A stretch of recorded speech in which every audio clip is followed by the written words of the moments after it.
Oke, baik. Bapak-bapak, terima kasih atas kehadirannya. Ada Ko Akyong, ada Pak Fong dari Medan, ada Bro Aro, ada Ko Ayung, ada Pak Adam Teja. Adam di sana udah jam berapa, Pak? Jam 9.43. Oke. Ada Pak John Thompson yang tadi dengar-dengar lagi anniversary ya, Pak? Ya, happy anniversary wedding. wedding. Sekalian didoakan. Honeymoon. Wow. Thank you udah join. Ada Pak Ben, Udah. ada Pak siapa ini? Pak Lisun, ada Bro Sandy. Ya, terima kasih buat kehadirannya teman-teman semua. No. Ini apa Bro John Thompson ini wedding anniversary. Iya, Ko Ayung. Iya, Sama Chris. Risa Yang nih. keberapa? Ada Risa nih. Yang keberapa?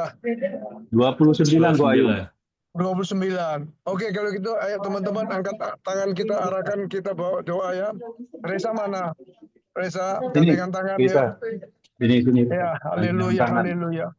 Mau didoakan. Bapak di surga, haleluya, engkau lihat anakmu yang setia yang mengasihi engkau, John Thompson bersama istri, yang sudah 29 tahun engkau menyertai pernikahan mereka. Betul-betul kami boleh mendengar dan melihat dengan sendirinya Shekinah glory ada dalam keluarga mereka, Tuhan.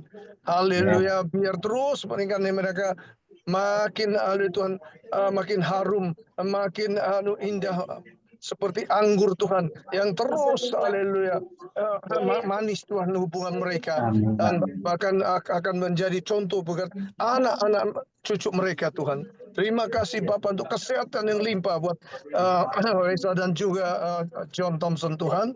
Terima kasih, kami berdoa memberkati mereka anniversary ini. Biar sukacita surgawi melimpah atas mereka. Di dalam nama Yesus berdoa. Amin. Amin. Thank you. Amin. Happy anniversary Pak John dan Ibu. Yes, Pak. Happy anniversary Pak John ya. Ya, wedding. Iya, senang banget ya kita bisa ngerayain bareng-bareng ini. Luar biasa. Iya. Bapak, Ibu, kita lanjutkan mengenai doa kesembuhan. Jadi kalau kita bicara soal full food ministry, ini garis besarnya ya Bapak Ibu ya. Bentar. Bentar ya Bapak Ibu ya.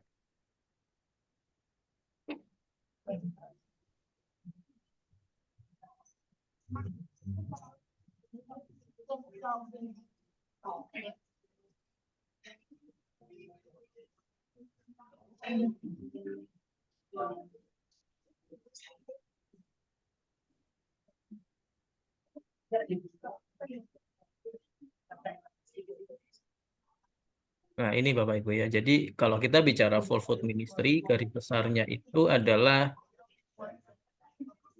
pertama doa keselamatan, yang kedua doa kepenuhan Roh Kudus, yang ketiga doa kesembuhan, ada kesembuhan fisik, ada kesembuhan jiwa, dan ada kesembuhan spiritual. Lalu yang keempat adalah doa peperangan. Nah, 2 minggu yang lalu dan 3 minggu yang lalu, Bro Sandy sudah membawakan doa kesembuhan fisik ya. Di sana ada beberapa pemaparan yang luar biasa yang kita bisa pelajari ya waktu itu ya. Jadi, nah sekarang kita masuk ke kesembuhan jiwa atau batin, itu. Bicara soal pengampunan. Ini ya teman-teman ya. Jadi kita akan bicara soal ini untuk yang sore atau malam hari ini. Dan saya akan coba membawakan masalah doa kesembuhan di jiwa ini, dan nanti minta tolong Bapak Ibu semua untuk bisa menambahkan dan melengkapi dan mengoreksi gitu ya untuk apa yang saya sampaikan.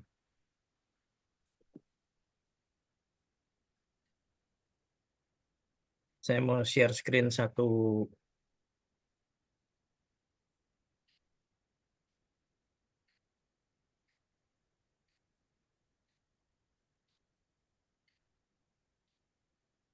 Nah, ini Bapak Ibu ya.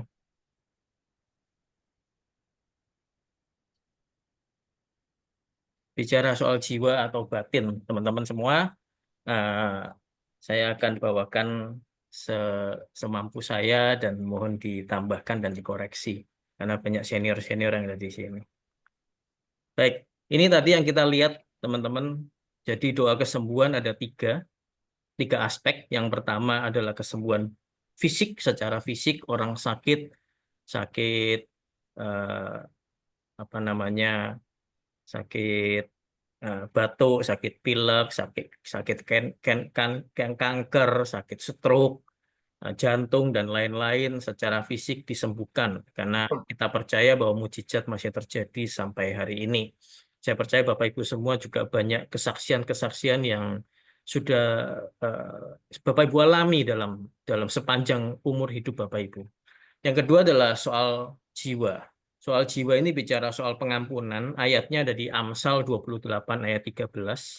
Siapa menyembunyikan pelanggarannya tidak akan beruntung. Tetapi siapa yang mengakuinya dan meninggalkannya akan disayangi. Lalu nanti saya nggak tahu siapa yang akan membahas masalah kesembuhan spiritual, yaitu di Matius 10 ayat 1, Yesus memanggil ke-12 muridnya dan memberi kuasa kepada mereka untuk mengusir roh-roh jahat dan untuk melenyapkan segala penyakit dan kelemahan. Jadi menurut Alkitab ada penyakit yang kita derita atau diderita oleh manusia karena ada roh-roh jahat yang menghinggapi atau yang ada dalam hidup orang itu. Tapi kita hari ini akan bicara soal pengampunan, bicara soal kesembuhan jiwa. Eh, Nanti saya akan ada satu kesaksian mengenai hidup saya, bagaimana saya mengalami yang namanya kesembuhan secara jiwa. Bapak Ibu, jiwa itu terdiri dari pikiran, perasaan, dan kehendak. Dan kalau misalnya kita atau saya melihat hidup manusia secara umum yang berkembang secara terus-menerus, itu adalah jiwa. Jadi kalau tubuh Bapak Ibu, kita dari bayi sampai paling mentok mungkin usia 21 tahun, kita akan bertumbuh secara fisik. Ya. Jadi dari kecil makin besar, makin besar, makin besar, makin besar. Mungkin mentok-mentok 21 tahun. Kita udah nggak bisa meninggi lagi.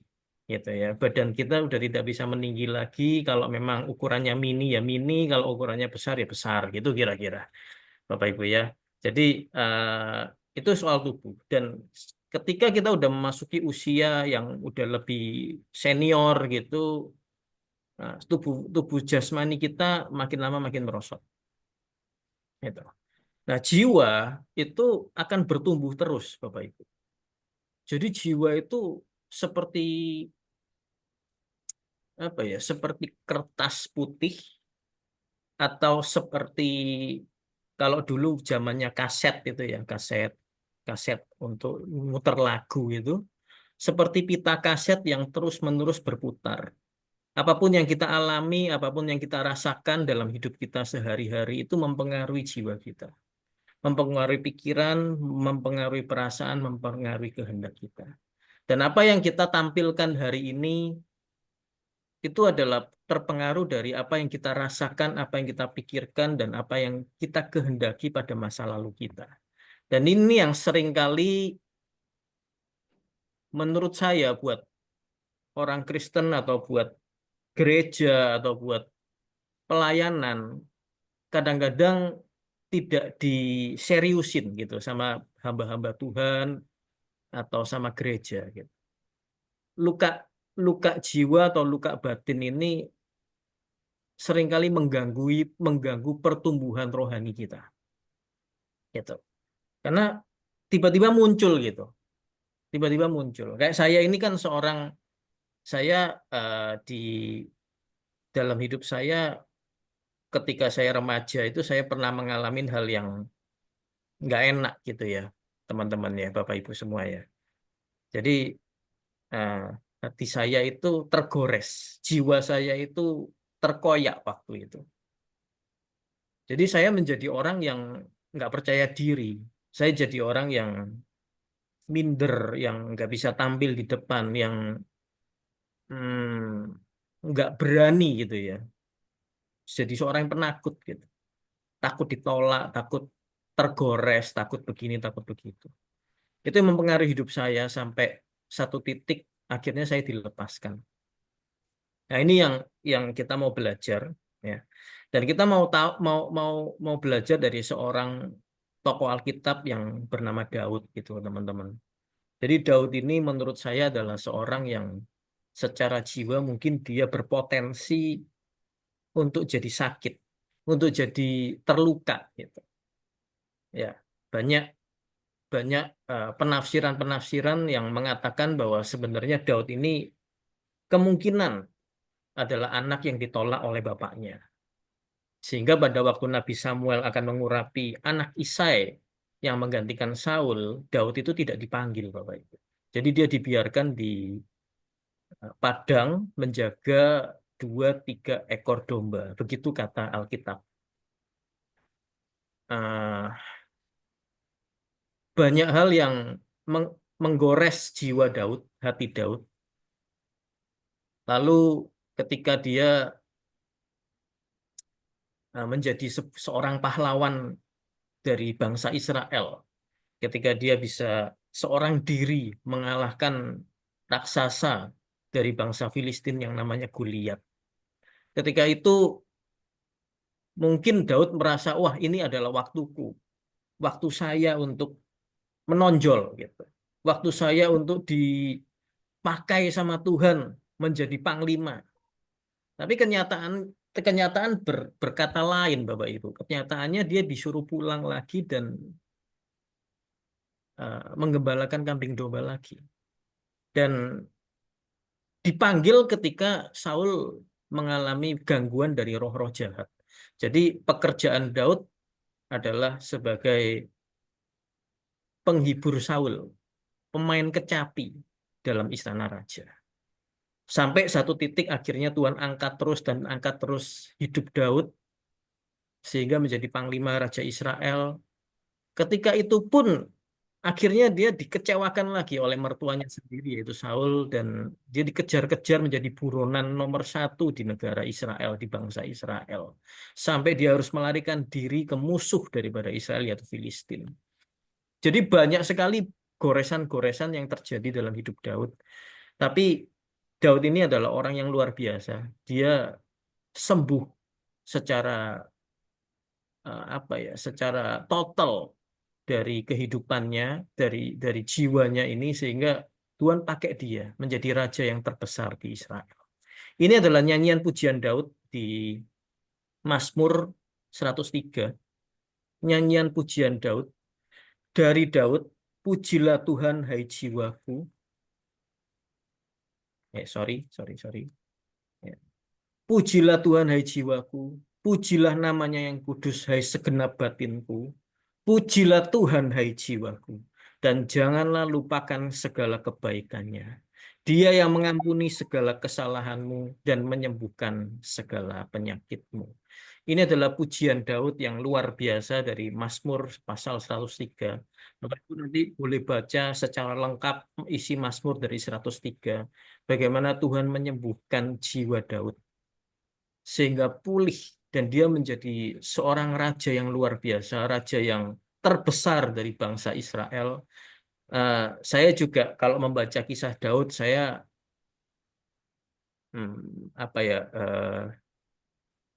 melihat bahwa dia itu seorang yang mungkin ya, setahu saya nggak pernah kalah perang, Bapak Ibu.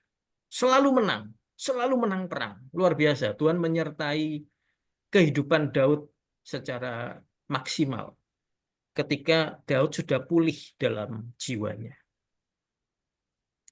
Kita balik lagi ke ayat tadi, Bapak Ibu. Amsal 28 ayat 13. Bunyinya begini, siapa menyembunyikan pelanggarannya tidak akan beruntung, dan siapa mengakuinya dan meninggalkannya akan disayangi. Ada 2 kata kunci dalam ayat ini, yaitu mengakui dan meninggalkan. Bapak Ibu, di sini saya mau kesaksian soal hidup saya. Jadi seperti yang saya cerita di awal bahwa pada masa remaja saya mengalami hal yang menyakitkan. Ketika itu entah dengan alasan apa ya Bapak Ibu ya. Jadi saya tiba-tiba harus hidup sendiri di tengah keluarga yang bukan keluarga inti atau papa mama kandung saya, gitu. Jadi saya waktu itu masih hidup di Surabaya dan satu saat saya harus pindah rumah ke daerah yang namanya Waru atau dekat Sidoarjo gitu ya Bapak Ibu ya, yang agak jauh dari Surabaya saat itu. Ketika itu umur saya masih sekitar 13 tahun. Dan satu saat tiba-tiba papa mama saya bilang bahwa saya harus dititipkan ke kuku saya atau is, eh, ciciknya papa. Ciciknya papa. Jadi papa udah nggak sama saya lagi dan saya dititipkan di rumah dari kuku saya.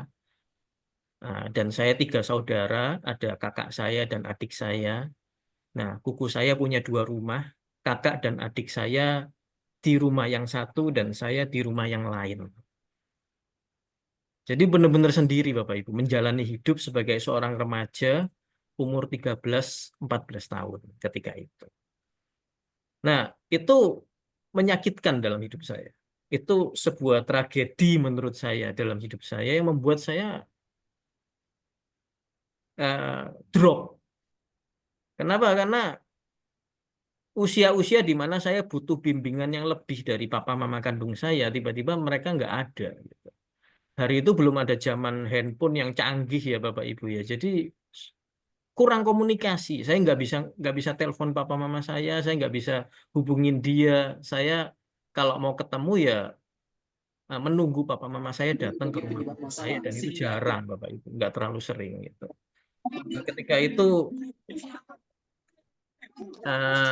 puji Tuhan saya dapat lawatan Tuhan, saya dapat apa ya, pertemuan pribadi dengan Tuhan, sehingga Tuhan bilang sama saya, "Nak, hari ini aku jadi bapakmu dan aku jadi ibumu. Aku jadi papa mamamu meskipun papa mamamu secara fisik nggak hadir dalam hidupmu." Gitu. Saya nggak bisa cerita yang terlalu detail ya Bapak Ibu ya, apa yang saya alami ketika saya sendiri gitu.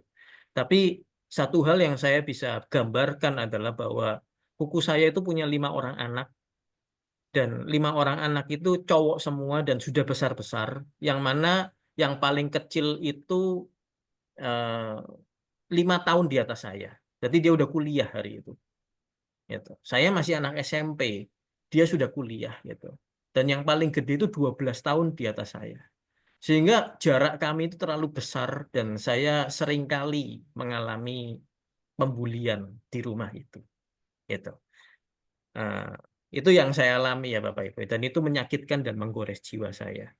Tapi ketika saya ketemu sama Tuhan Yesus, saya merasa, wah Tuhan terima kasih gitu. Tapi Bapak Ibu tahu nggak, ketika itu terjadi memang secara roh saya udah dipulihkan.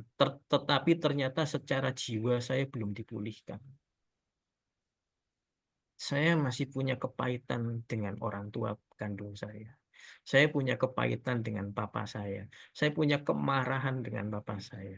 Yang kenapa sih kok saya dititipkan ke kuku saya gitu? Kenapa nggak papa aja yang tetap saya hidup di keluarga papa gitu. Itu ternyata tersimpan dalam lubuk hati saya, Bapak. Itu tersimpan dalam lubuk hati saya. Dan tersimpan bertahun-tahun, tersembunyi bertahun-tahun sehingga dan mengikuti kehidupan saya, mengikuti pertumbuhan fisik saya sampai akhirnya satu titik, Bapak Ibu. Akhirnya satu titik. Waktu itu kurang lebih tahun 2018, iya, 2017 atau 2018. Pokoknya saya waktu itu baru pertama-tama masuk full gospel. Jadi saya tertanam di salah satu chapter di full gospel di DKI 4. Ketika itu ada leader camp. Waktu itu saya udah di Jakarta, udah nggak di Surabaya lagi, udah menikah, udah punya anak, udah punya usaha, udah berkembang lah hidup saya gitu.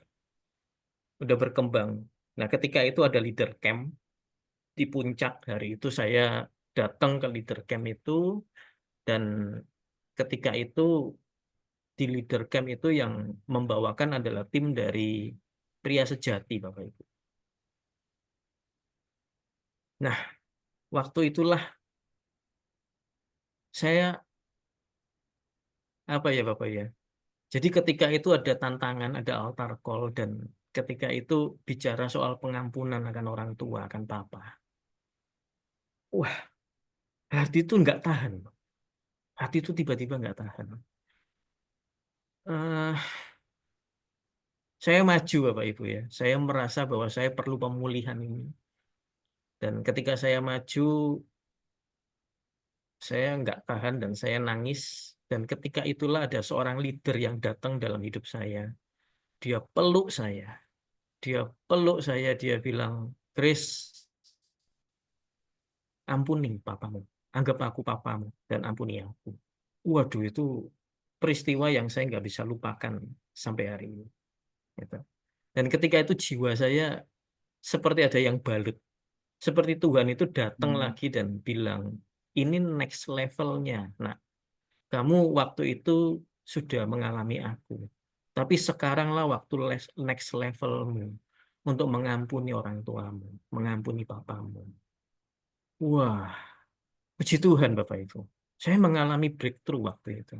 Saya mengalami breakthrough dan ketika pulang dari leader camp itu saya beda banget hubungan sama Papa. Gitu. Itu sebuah pengalaman hidup ya Bapak Ibu ya. Saya nggak tahu Bapak Ibu di sini bagaimana. Nah, yang pasti Tuhan itu nggak pernah lepasin hidup kita. Kadang-kadang step by step Tuhan mengangkat hidup kita, menaikkan hidup kita, dan ada cara dan waktu Tuhan yang tepat buat kita semua. Itu kesaksian hidup saya dan saya tutup dengan ini Bapak Ibu.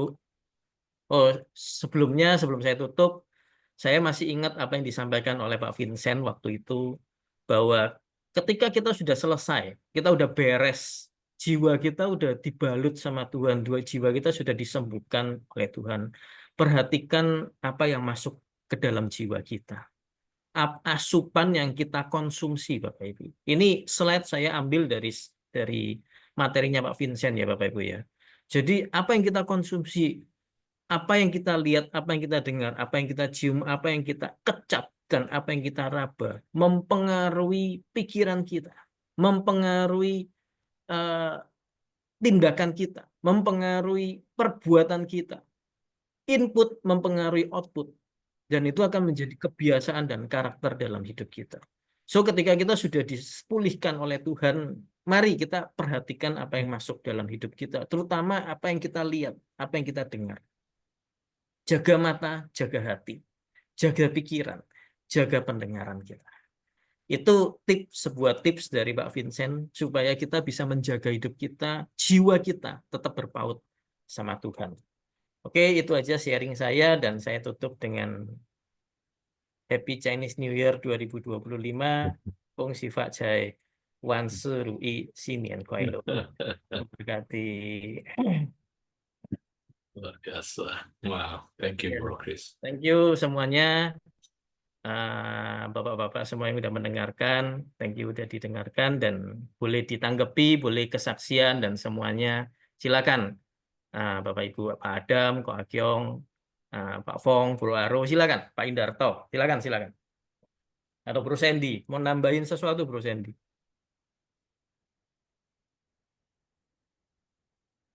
Nah, yang lain dulu, ayo. Lain dulu ya. Silakan Bapak Ibu semua, boleh disampaikan. Sayang malam ini kita nggak ajak Bro Agus ya. Nah, Bro Agus juga ya di Sydney dia sering membantu teman-teman untuk membicarakan kurang lebih hal yang sama mengenai kita punya inner child. Dan dia sudah membantu beberapa teman-teman kita yang punya kepahitan pada waktu masa kecil. Jadi kurang lebih seperti Bro Chris sharing, thank you sekali Bro Chris sharing itu, dan saya nggak pernah pikir bahwa ada koneksinya, baru hari ini saya lihat Amsal 28 ayat 13, siapa menyembunyikan pelanggarannya tidak akan beruntung, tapi siapa mengakuinya dan meninggalkannya akan disayangi.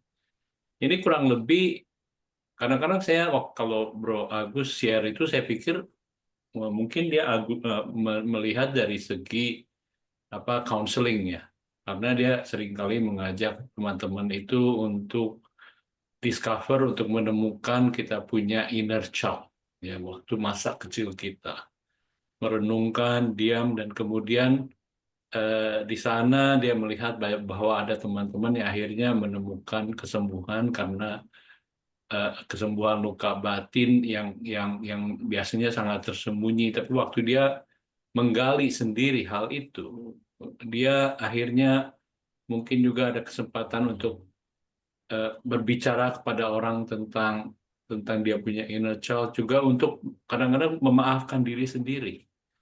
Banyak orang yang tidak bisa memaafkan diri sendiri atau memaafkan orang lain.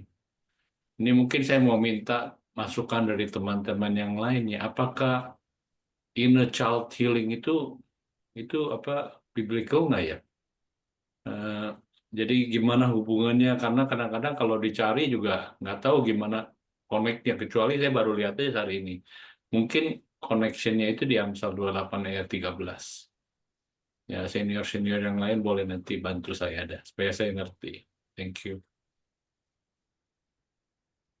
Ya, thank you Pak Adam. Nanti Ko Ayung bisa ini ya. Ko Ayung mau jawab sekarang. Ya. Good question ya, Pak Adam. Jadi kita semua ini, whoever 7 miliar orang, semua orang itu punya black hole, punya luka batin, punya trauma, ketakutan, kepahitan, kebencian, dan itu ditanamkan bisa pada waktu dia kanak-kanak, mostly justru kanak-kanak, karena perlakuan orang tua. Contoh yang tadi sudah disampaikan sama Daud. David ini kalau dia nggak ketemu Tuhan, dia menjadi orang yang insecure. Dia nggak mungkin bisa begitu hebat itu orang. Justru dia dari awal, dia waktu dia remaja itu dia ini betul-betul orang yang insecure. Kenapa? Dia tertolak dan dianggap remeh, dan dia selalu dibanding-bandingkan sama orang tuanya. Nah, itu yang bikin sering menyakitkan kita waktu childhood kita, masih kanak-kanak. Itu sering, dan itulah kenapa ya teman-teman semua ya, terutama Bro Adam, bahwa yang paling banyak ini sampai sudah disurvei ini, justru anak yang kedua, kalau anaknya 3, itu anak kedua ini seringkali dia makanya selalu sensasi, cari perhatian dan ininya, karena apa? Orang tua biasanya kalau the firstborn child ini yang didambakan, yang dinanti-nantikan ini, itu sangat diperhatikan. Dan itu terjadi pada saat saat Adam, ya, Adam yang di Alkitab itu sama Hawa, dan terulang lagi waktu Abraham. Ya, makanya ada anak papa, anak mama. Dan itu memang childhood ini masa-masa mengerikan, karena itu kenapa seringkali tanpa kita sadari ada yang kejadian yang macam-macam. Ada yang waktu orang tuanya dia memecahkan apa yang berharga, atau dia merasa memukul anak kesayangannya orang tuanya, dia digebukin sampai dia juga dimasukkan di tong, atau dia masuknya di kamar mandi, dikunci. Dia teriak-teriak sejak hari itu, dia selalu ketakutan dengan kegelapan. Kadang-kadang diangkat di satu tebing dan kemudian dia bertumbuh dewasa, dia takut ketinggian. Ya, sehingga waktu dia bertumbuh dewasa, dia takut naik pesawat, dia naik ke atas loteng yang tinggi, naik apartemen, lift, itu dia bisa gemeter, bisa ini. Nah, trauma ini ya, fear yang terus ngikutin, kalau nggak dilepaskan, makanya disebut inner healing. Kalau ini yang paling susah ini, dari kesembuhan 3 ini, paling susah itu inner healing. Bro Adam. Kalau fisik kan gampang dikasih obat, oh luka ya, oh pilek, ini. Tapi dalam ini karena tersembunyi, paling susah ini yang tersembunyi. Dia kalau nggak mau mengakui, dia nggak pernah confess, dia nggak pernah kenapa kamu sering ini. Jadi waktu pelayanan inner healing ini yang paling efektif tuh 101. Berdua kita tanya kenapa you kok Nah, itu ada tekniknya. Ya, kita harus jangan judging, jangan kita menghakimi ya, dan jangan kita menjudutkan, tetapi kita ini seperti seorang papa sama anaknya. Dia butuh perhatian, dia butuh sentuhan, touching, dia butuh perhatian, caring. Ini karena yang luka-luka batin ini, ya, luka black hole ini supaya bisa diangkat. Black hole-nya ini bisa diangkat, dikeluarkan. Ya, yang bisa memberikan ini yaitu Holy Spirit sama the Word of God. Ya, firman itu. Karena firman itu disebut air kan. Air yang membersihkan sehingga dibersihkan. Makanya setelah selesai dilayanin ya teman-teman. Dan itu banyak sekali di chapter. Dan itu banyak sekali di gereja. Jangan pikir orang luar. No. Enggak. Karena itu enggak pernah disentuh. Karena ini pelayanan sangat personal ya. Makanya kalau KKR atau apa ditantang orang nggak mau maju, gengsi, malu, ya ketahuan ininya, karena itu tersembunyi. Nah dia ketakutan ini, nah makanya perlu kita ini paling tepat full gospel itu pelayanannya kita kan man to man, man on one kan. Nah itu makanya kenapa saya ini dari dulu terbeban Bro Adam, ya karena banyak, karena saya ngelayanin I myself, saya sendiri latar belakang yang diliputi dengan kebencian. Nah, itu kalau coba saya nggak masuk di full gospel hari ini, saya mungkin, hidup saya kacau balau. Hidup dalam kebencian, jadi seperti orang dalam belenggu, dalam di penjara terus. Jadi tanpa disadarin ya orang yang ada black hole itu kayak di penjara, sehingga dia nggak bisa damai dengan diri sendiri, nggak bisa damai dengan orang lain. Ya, nah seringkali kalau dia pahit, dia kelakuannya aneh-aneh. Dia seringkali kalau dia biasanya pahit, ya nanti ya atau dia terluka, dia juga pengen melukai orang lain. Ya, pengen melukai lain. Jadi sehingga dia rasa terpuaskan kalau dia bisa melukai orang lain. Dia bisa nyudutkan orang lain di pertemuan-pertemuan, di chapter meeting maupun juga di member meeting, bahkan juga di acara-acara yang lainnya. Ya itu. Nah, jadi ini sebetulnya full ini sangat penting sekali, ya teman-teman semua Bro Radam. Tapi kita mesti tahu caranya. Ya, langkah pertama itu kita harus gali, tanya. Biasanya kita tanya, Bro, aku lihat ini, apa kamu punya pengalaman apa? Nah, paling bagus itu kita ngaku dulu. Kita ini sebagai konselornya, konsultannya, ya, konselingnya. Kita ini ngakui dulu, aku pernah ngalamin gini Bro. Wah itu biasanya dia ngomong. Kemudian dia akan terbuka. Iya. Karena tadi Amsal sudah, tapi ditekankan lagi dengan apa? Satu ayat lagi, yaitu di Yakobus 5 ayat 16. Bro Adam. Coba bahasa Inggrisnya mungkin lebih jelas. Jika ada yang sakit, dia disuruh ngaku. Itu. Supaya terbuka, supaya dia menjadi sembuh. Selama dia nggak mau ngaku, sulit. Even God cannot heal. 5:18 ya? Tadi 5:18. 16. Oh, Yakobus 5, 16. Ya. Okay, yeah. Therefore confess your sin to each other. Yeah. And pray for each other so that you may be healed. Yeah. The prayer of itu, righteous person is powerful and effective. Nah, itu kita makanya supaya kalau kita tahu dia sakitnya apa yang membelenggu dia ini, kita bawa dia dalam doa Tuhan, minta dia lawat. Oh biasanya nangis. Nah, nanti apalagi yang tadi Kristu ngomong.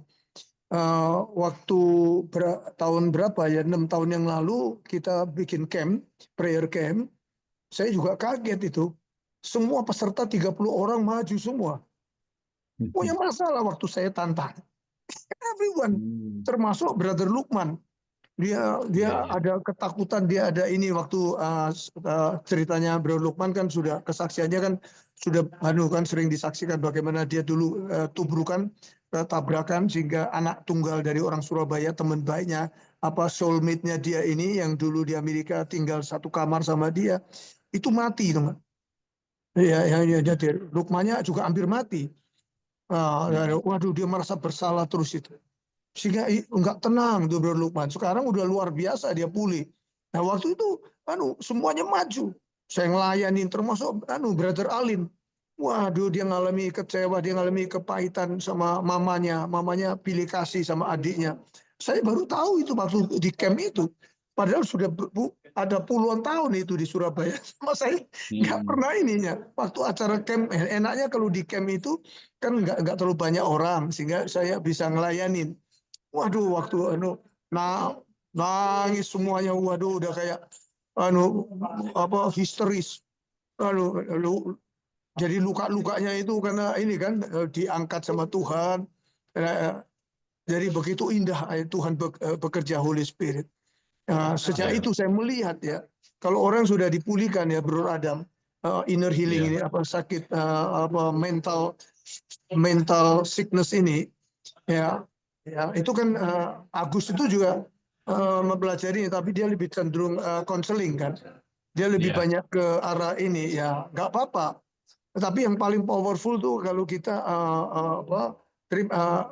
melayani mereka itu heal by the power of the Holy Spirit. Wah itu mengena sampai ke batinnya, Setelah itu mesti di follow up teman-teman ya, mesti di follow up untuk dia langsung supaya terus dibersihkan, supaya jangan ingat-ingat lagi dengan firman Tuhan.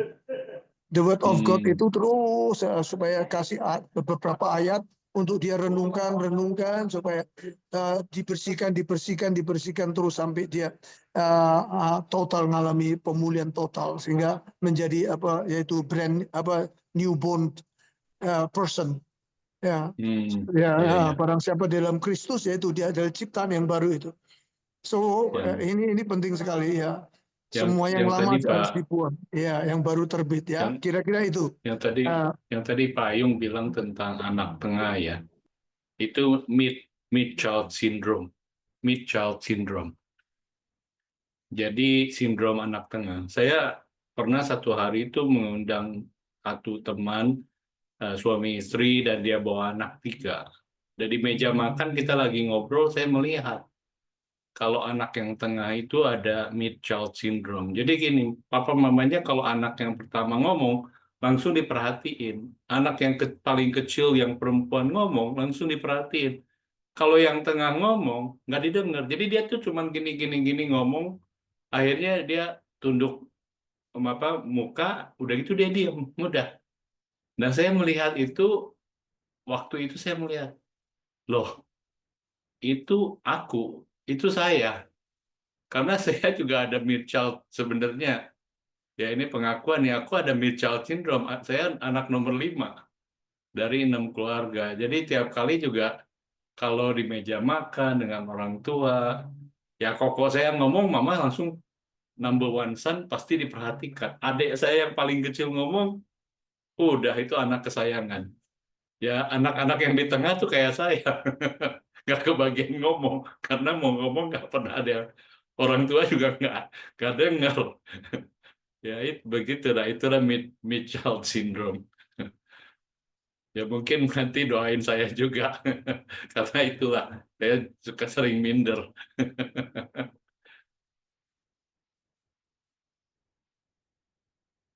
Satu hal saya sering ditanya ya kalau waktu camp pelayanan, Pak Ayung bisa nggak kalau kita ini nggak perlu hamba Tuhan, nggak perlu Pak Ayung yang ini, saya sendiri bisa nggak? Bisa. Saya bilang dicabut ya dari sindrom apa, power syndrome apa, atau sindrom apa masalah-masalah kecil itu cabut, dia bilang in the name of Jesus. Tapi harus diisi di opposite spirit. Setelah dikeluarkan, di opposite spiritnya apa? Yaitu the word of God. The word of God mengatakan bahwa you are precious.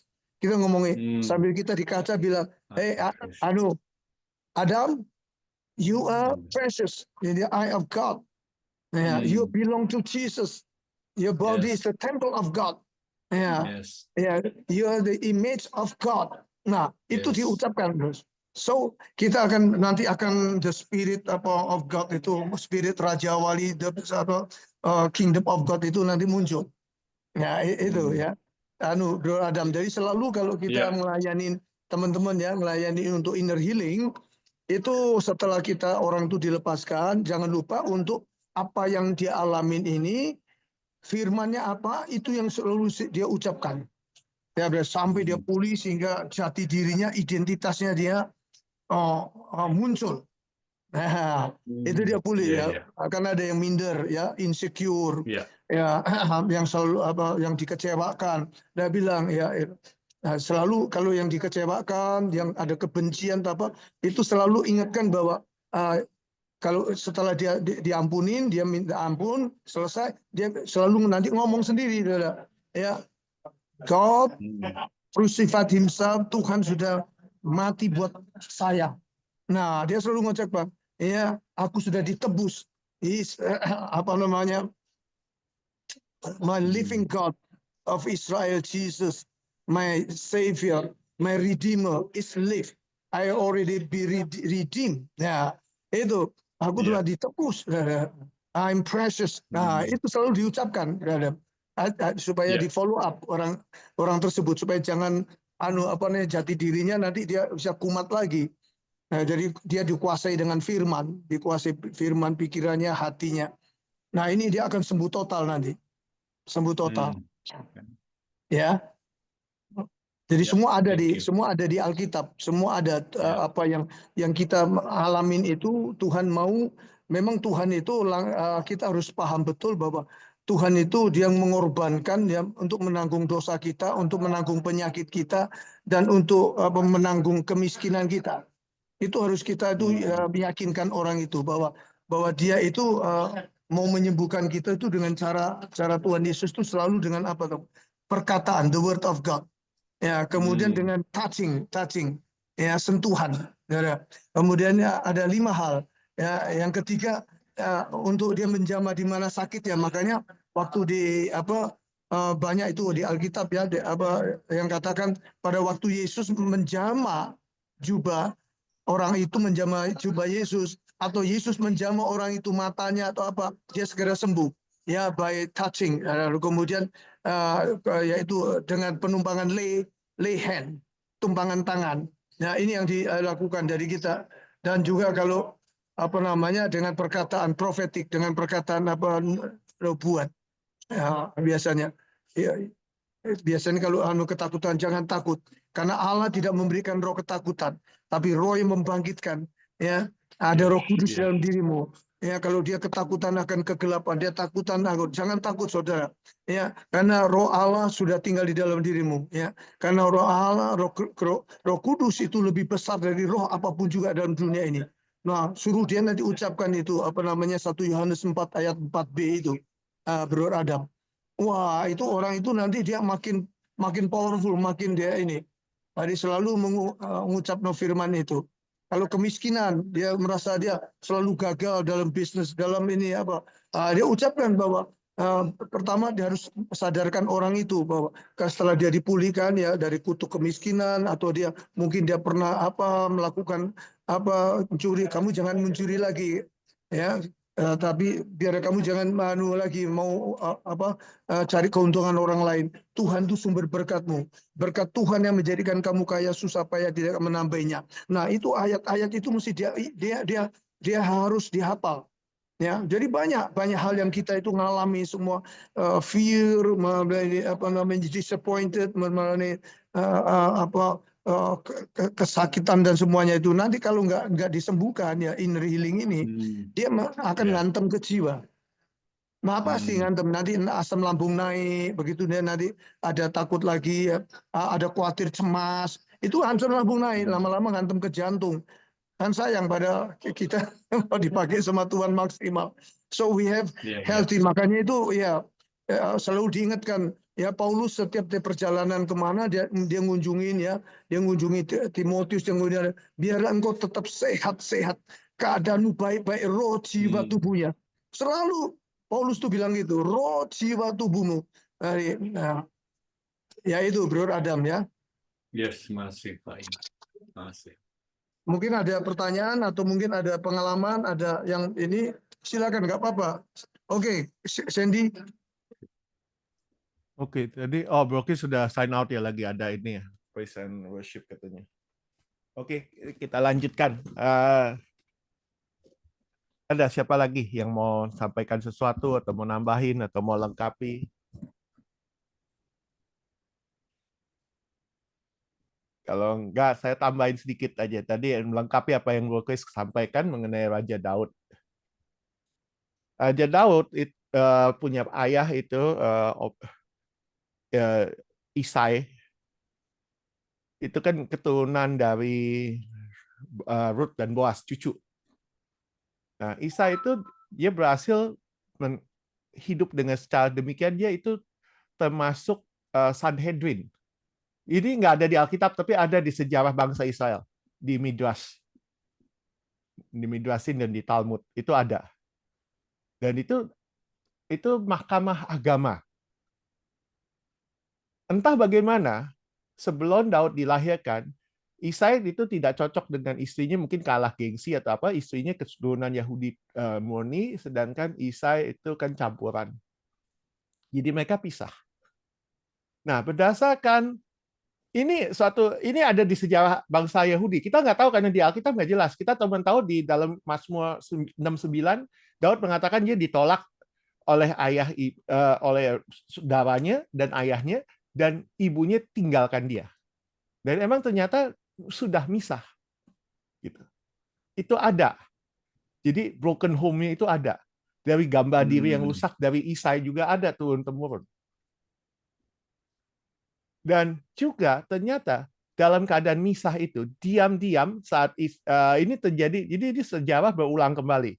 Lagi waktu Ishak malam pertama ternyata bukan istri yang dia mau, orang lain. Nah, ini yang terjadi juga.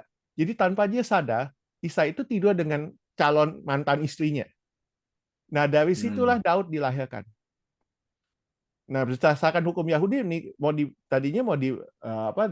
harusnya dihukum mati. Bapaknya Daud itu namanya Nisifat. Ada, itu dalam sejarah ada. Tapi karena dia bisa buktikan ini bukan anak hasil selingkuhan, tapi ini antara anak dia dan Isai. Akhirnya apa yang terjadi adalah Daud dikucilkan. Itu sebabnya Daud dengan saudara-saudaranya dia tidak dianggap, dia disingkirkan, dikucilkan dan lain sebagainya, itu numpuk semua. Itu yang membawa trauma itu. Bukan hanya trauma dari yang anak terakhir, tapi anak yang ditolak, yang dianggap anak hasil yang enggak hasil tadinya diduga hasil perzinahan, tetapi ternyata bukan. Jadi akhirnya ditoleransi sama bapaknya, dia oke, diterima, cuman dikucilkan, enggak dianggap. Jadi itu ada di balik itu ada, ternyata ada catatannya. Waktu itu saya baca tentang ini kira-kira 4 tahun, 5 tahun yang lalu saya lagi baca tentang Daud. Jadi saya penasaran, kenapa Alkitab nggak ada catatan tentang siapa mamanya Daud. Ternyata saya cari ada. Bukan di dalam Alkitab, tapi di dalam sejarah Israel itu ada. Dan itu yang membuktikan kenapa kok Daud kok sampai begitu. Jadi dia benar-benar jadi dekat sama Tuhan karena ayahnya cuekin dia, abaikan dia. Emaknya juga nggak bisa apa-apa lagi karena statusnya akhirnya pisah, cerai. Dan dia diterima nggak diterima. Dibilang bukan anaknya, dia tetap terbukti masih anaknya Isai. Kalau tidak, dia akan bisa bersama dengan tentu saja bersama dengan istrinya Isai, nah Nisifat itu, maminya Daud itu, dia akan dibunuh berdasarkan hukum bangsa Israel.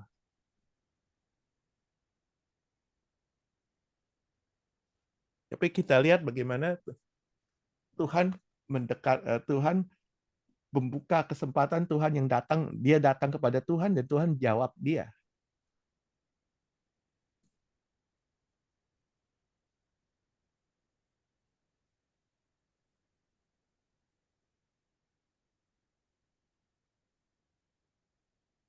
Di dalam Mazmur 69 itu dia bilang apa?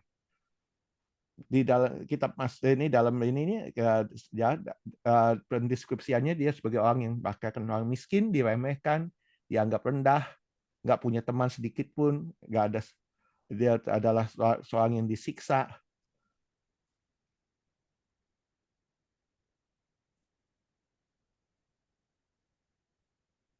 Di dalam ini dia bilang, I have become a stranger to my brother, jadi orang asing. Pejabat-pejabat kota dibilang those who sit at the gate talk about me. Jadi karena ayahnya petinggi kota, ya dia otomatis dia dengar semua apa pejabat-pejabat kota bilang apa. Oh, ini mereka olok-olok aku, mereka ngomongin aku jadi bahan omongan, bahan ocehan. Bahkan dihina sama pemabok juga.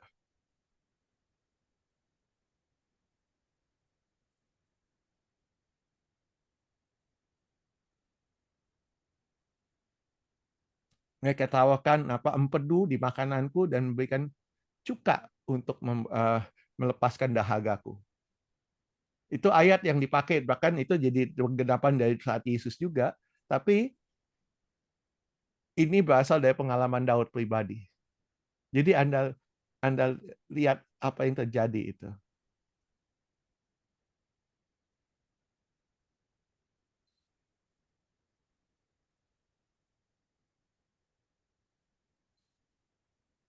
Ada satu lagi kata dalam bahasa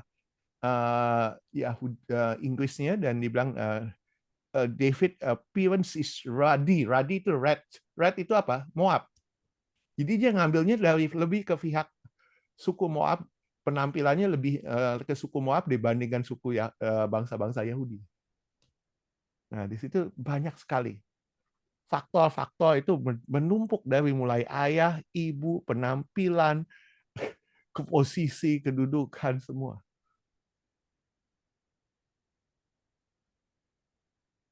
Kita lihat akhirnya apa yang Daud lakukan. Dia menjadi a man who is after my heart. Kejar Tuhan. Nggak ada lain.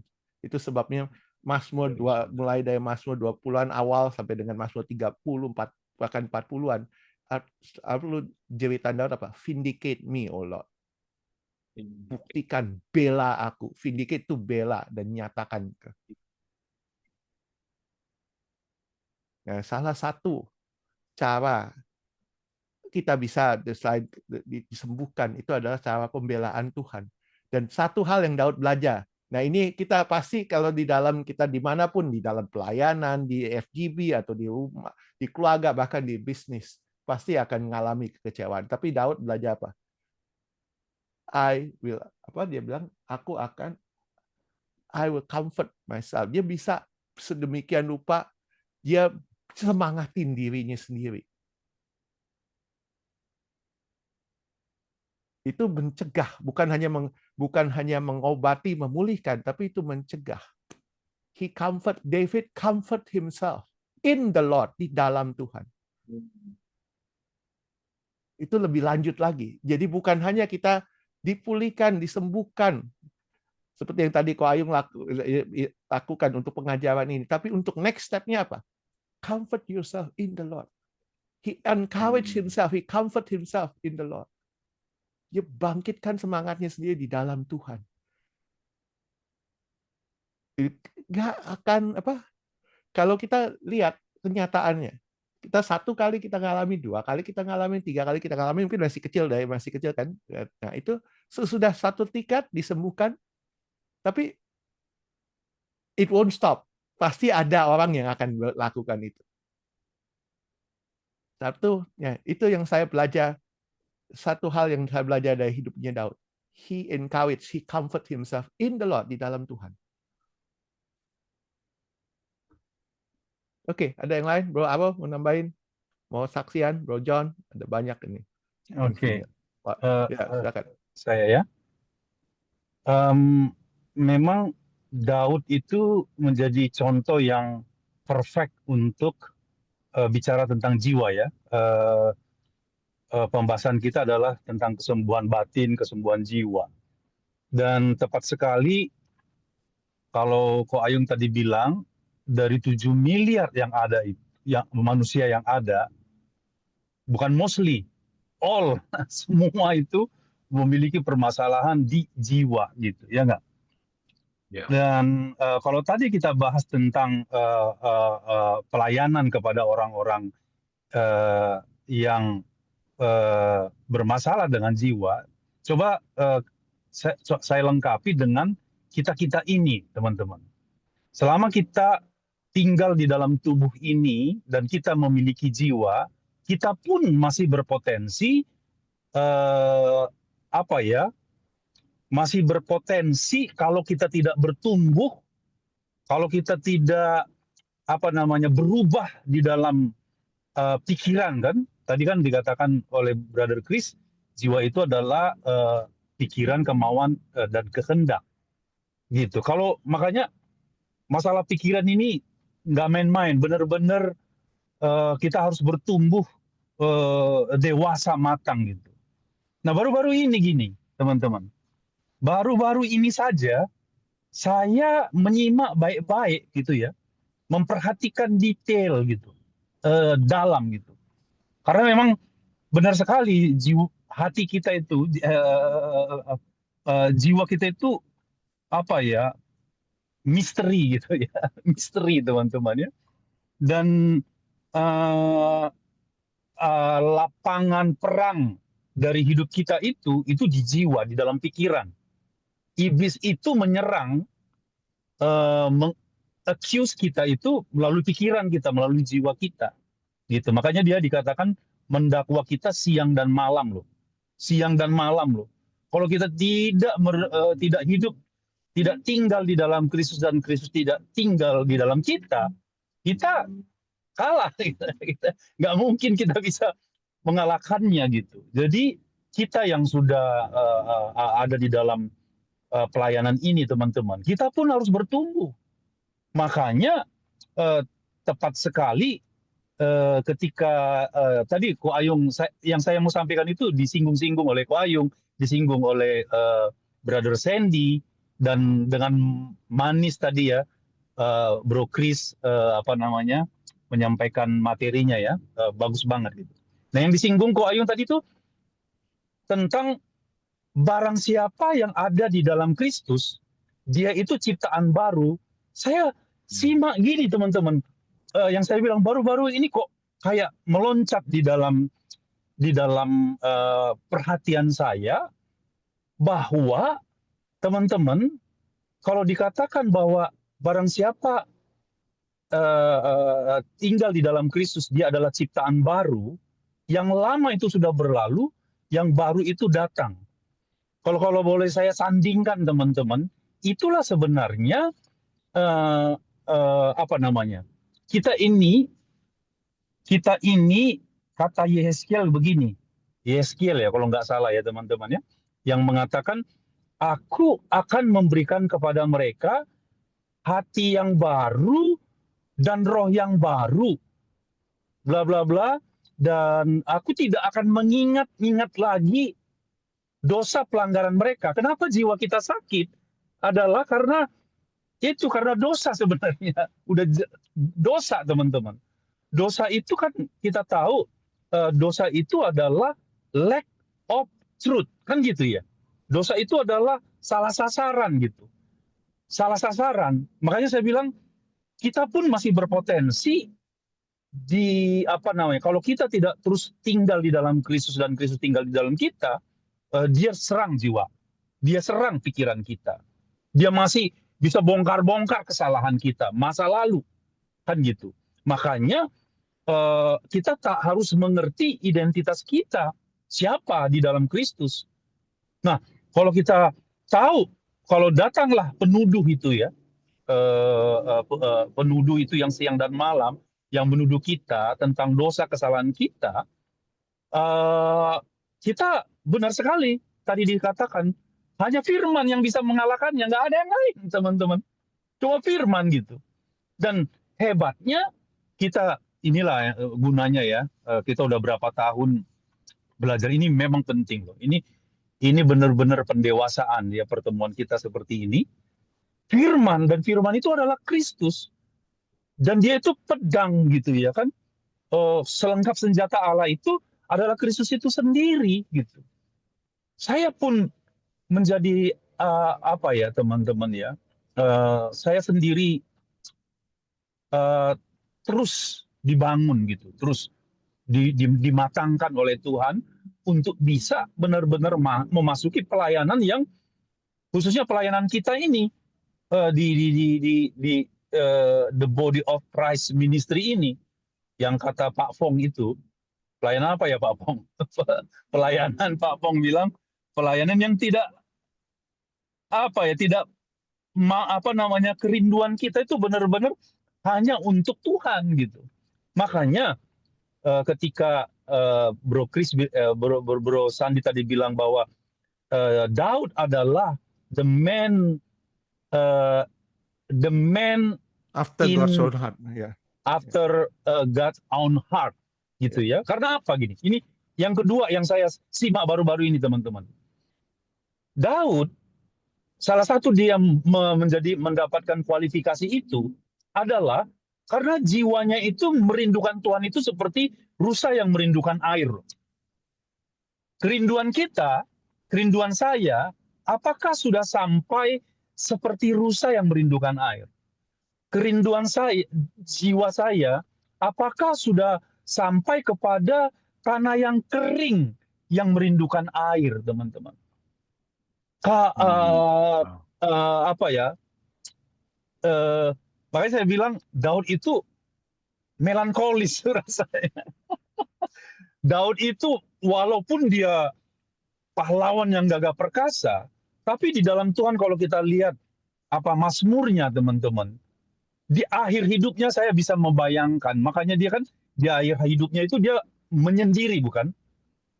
Kira-kira menyendiri di kaki Tuhan. Benar-benar. Makanya Yesus itu bahkan disebut dengan anak Daud. Anak Daud.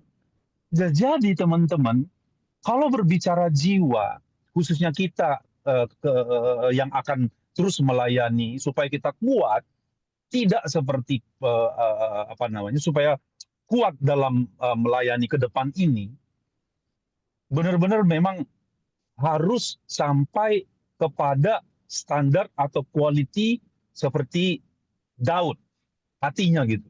Dia merindukan Tuhan itu seperti rusa, jiwanya itu, ya kan?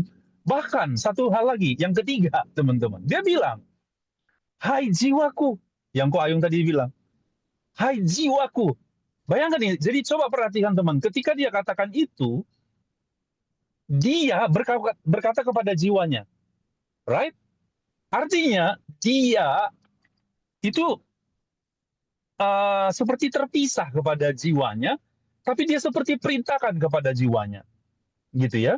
Kita bukan jiwa ini adalah jiwa ini kan apa ya? Antara roh dan tubuh, kan gitu ya. Tubuh itu netral, tapi jiwa kita yang mengekspresikan, menggerakkan tubuh ini, kan gitu ya, ya kan? Nah, jadi teman-teman, ketika saya apa namanya senang sekali, oh iya ya, ketika Daud katakan, hai jiwaku, pujilah Tuhan, hai segenap batinku, pujilah Dia, bla bla bla dan seterusnya, teman-teman. Jadi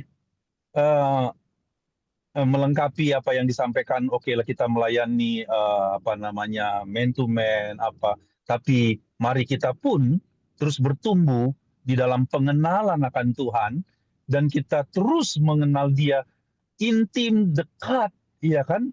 Karena jiwa itu ternyata gini, jiwa ini kenapa menjadi bulan-bulanan yang di dalamnya ada pikiran? Karena jiwa ini melekat kepada yang lain selain Tuhan. Oke? Nah, sebaliknya, kalau kita ini ciptaan baru, jiwa kita itu yang dalam proses penyatuan dengan Tuhan. Melekat, makanya dikatakan jiwa itu biar melekat kepada Tuhan, menyatu. Makanya ketika dikatakan bahwa barang siapa tinggal di dalam aku dan aku di dalam dia, dia berbuah banyak. Dia berbuah banyak karena di luar dia kita tidak bisa berbuat apa-apa, itu saya yakin itu adalah menyangkut termasuk adalah jiwa kita. Jadi teman-teman mari maju kita terus ini. Senang sekali di dalam Tuhan ya, kebenaran itu ini ya. Makanya memang benar firman yang bisa mengatasi jiwa, yang mengatasi pikiran kan gitu. Makanya kita harus memiliki pikiran Kristus, teman-teman. Senang sekali untuk materi hari ini. Terima kasih doanya Ko Ayung. Saya sama Risa wedding anniversary. Thank you so much ya kan. Luar biasa Ya. kita maju terus di dalam Tuhan. Thank you. Ya. I love you all. Oke. Nanti Thank you, Pak makan-makannya John. nanti makan-makannya nanti ya. Makan-makannya nanti. Di Eropa makan-makannya. Di kereta, di 25 kereta. September. 25 September. Cuma Ada dinner meeting di Paris. ya sebelum nanti terakhir nanti Bro Vincent ya mau melengkapi kita semua. Satu hal yang sangat yang perlu diingat kita semua, tadi pagi kan sudah di-share-kan sama siapa namanya si Sugianto Tan ya. Love apa namanya, kasih mula-mula. Kita kalau pelayanan di kesembuhan fisik maupun kesembuhan jiwa atau mental, dan itu harus basic kita nih, hati kita harus diliputi dengan agape love, seperti kita ini Betul, seperti betul. Kristus ya. Itu ada power nanti the power from heaven itu bisa flowing down ke kita, termasuk ke wisdom and everything from God. Amin. Itu Amin. mengalir Amin. kepada kita. Amin. Jadi jangan ada kejumawaan, kesombongan, atau pengen dilihat orang. No, nggak boleh. Iya. Kita nggak boleh. Kita betul-betul pengen dia heal, dia pengen dia sembuh, pengen dia pulih, supaya dia akan memulihkan orang lain banyak juga gitu. Ya, Amin. seperti materinya Bro Vincent kan, Power and love. 3D, 3M, 3B kan ya. Dipulihkan untuk memulihkan, diberkati untuk memberkati. Trinitas ya kok ya. His banner over us is love ya. Amin. Ya, oke, kita saling mengingatkan. Oke, untuk sebelum lalu Bro Vincent, saya ingatkan untuk minggu depan, baik Akyong, baik semua teman-teman Pak Fong ya, semua Pak Beni Zaitun, semua yang hadir malam ini, termasuk kita semua, termasuk nanti biar semua orang minggu depan testimoni atau sharekan ke chapter atau ngelayanin orang siapa yang kira-kira kok wajahnya ini punya problem apa ya, coba touching them ya, sentuh mereka, layani mereka supaya mereka juga boleh mengalami kesembuhan ilahi ya, dipulihkan kejiwaannya mereka ya. Bro Sandy, nanti ya di grup dikasih tahu ya, kalau kurang jelas nanti bisa kan direkam ya Bro Sandy. Ya, rekam nanti saya kasih linknya ke Pak bisa Adam. apa yang saya sampaikan, Chris tadi, semua teman-teman bisa di remind lagi ya. Termasuk tadi ada LOF juga, Bu siapa ya? Kemudian Sela. Ya, Bu Sela ya. Oke. Untuk melayani minggu depan selama seminggu ini, coba melayani mungkin tetangga, mungkin siapa yang lagi problem, punya masalah, yang sering ini, dan mungkin juga anak kita. Ya, kita harus berbelas kasihan. Oke. Oke, Sandy. Ya. Masih ada Bro Vincent? Ya, silakan Pak Vincent. Baik, saya masih di jalan, jadi biarkan videonya nggak nyala supaya internetnya lebih bagus. Saya terlambat joinnya, tapi saya menyimak dari beberapa keterangan terakhir dari Pak Ayung, Adam, ya kemudian Pak John yang terakhir. Saya mau menambahkan sedikit. Sebenarnya apa yang sudah dijelaskan tadi very clear.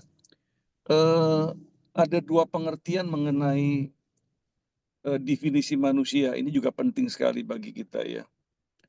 Manusia itu paham trikotomi ya. roh, jiwa, dan tubuh. Itu trikotomi. Basicnya adalah 1 Tesalonika 5 ayat 23. Lalu ada juga yang dikotomi, hanya 2, yaitu manusia batinia dan jasmania. Seperti yang Paulus katakan di dalam 1 Korintus 4, walaupun manusia jasmani kami semakin hari semakin merosot, tapi manusia batinia kami dari hari ke hari semakin kuat gitu ya.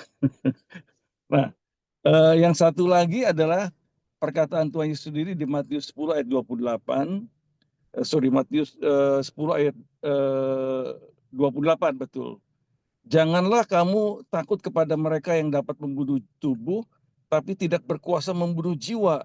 Takutlah terutama kepada Dia yang berkuasa membinasakan baik jiwa maupun tubuh di dalam neraka. Nah, dari pengertian Paulus dan Tuhan Yesus di dalam 1 Korintus 4 dan juga Matius 10, ini kita bisa ngambil kesimpulan dikotomi, ya. Nah, tetapi yang sering banyak dipakai adalah trikotomi, yaitu roh, jiwa, dan tubuhmu terpelihara sempurna tanpa cacat. Penting sekali kalau yang saya understanding adalah trikotomi.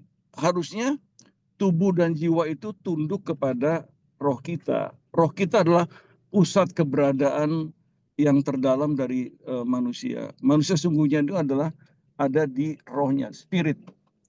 Nah, spirit makanannya mesti spirit. Makanya Yohanes 6 ayat 66, Yohanes 6 ayat 63 berkata, daging sama sekali tidak berguna, rohlah yang memberi hidup. Dan setiap perkataan yang keluar daripada mulutku, kata Tuhan Yesus, adalah roh dan hidup. Jadi jiwa itu sangat mudah sekali dirangsang oleh asupan-asupan yang dari luar, ya. Tapi kalau jiwa ini dikendalikan oleh spirit, maka sangat amanlah kita. Paulus mengatakan, marilah kita menyucikan diri kita loh dari semua pencemaran jasmani dan rohani. Itu 2 Korintus 7 ayat 1. Jadi bukan melulu Roh Kudus yang bergerak, tetapi ada unsur kitanya tuh, ya. Karena kalau enggak Paulus nggak ngomong marilah kita, ya. Jadi ada unsur kitanya. Kita ini sangat berperan terhadap apakah jiwa kita itu akan sehat atau tidak, gitu ya. Makanya dikatakan juga peribahasa mengatakan you are what you think, you are what you eat, ya kan? You are what you see, itu ya. Jadi semua panca indera ini dan semua asupan yang melalui panca indera dan pikiran akan mempengaruhi kualitas daripada jiwa kita. Jadi yang perlu dihindarkan oleh kata Paulus di dalam 2 Korintus 7 tadi adalah semua pencemaran jasmani dan rohani. Dua-duanya sangat berat sekali untuk mempengaruhi jiwa kita. Kenapa orang bisa commit suicide, bagaimana orang juga bisa harakiri, itu yang dipengaruhi itu jiwanya. Tetapi bagi orang-orang Kristen yang kita kesukaannya adalah Taurat Tuhan, firman Tuhan, saya percaya kalau kita punya kebiasaan firman itu yang mengendalikan roh kita akan bisa mengendalikan jiwa kita yang berisi pikiran, perasaan, dan kehendak. Itu aja tambahan dari saya. Jadi ada dikotomi dan trikotomi, teman-teman. Jadi jangan heran kalau manusia batinia lawannya manusia jasmania. Kalau di batinia itu antara spirit dan jiwa itu jadi satu. Itu manusia batinia, ya. Kemudian kalau jasmania adalah tubuh itu. Itu aja. Thank you. Tuhan Yesus memberkati kita semua. Oke, thank you Pak Vincent. Oke, Pak Ayung. Ya. Ya, siapa yang tutup doa? Tadi sudah dibuka sama nih. Tadi siapa yang buka? Yong tadi Pak. Pak Kyong. Ya udah doa apa tutup? Oke, ya. Mari kita berdoa. Bapa, terima kasih Tuhan untuk waktu yang berikan kepada kami. Kami dapat bersama-sama di dalam Zoom ini. Dan kami diajarkan kembali saling sharing Tuhan tentang hal-hal yang menghalangi kami untuk semakin intim dengan Tuhan. Bapa di surga, kami percaya bagi orang-orang yang mengasihi Tuhan, yang bergaul dengan firman Tuhan, maka sesungguhnya kami nyatakan bahwa tidak ada lagi trauma, tidak ada lagi kepahitan, kekecewaan, apapun dalam kehidupan kami. Karena kami tahu kami telah keluar dari dalam lumpur. Kami telah keluar daripada kehidupan yang lama kami, kehidupan dunia kami, kehidupan dosa. Tetapi kami sudah ada di dalam kehidupan bersama dengan Roh Kudus. Kami ada di dalam Yesus. Amin. Itu yang menjadikan kami baru. Kami berdoa Tuhan, pakai kehidupan kami ke depan Tuhan untuk bisa menjadi tangan Tuhan untuk memulihkan, untuk menyatakan kuasa Tuhan juga kepada orang-orang yang masih mengalami kekecewaan, kepahitan, trauma Tuhan dalam jiwanya, dalam pikirannya.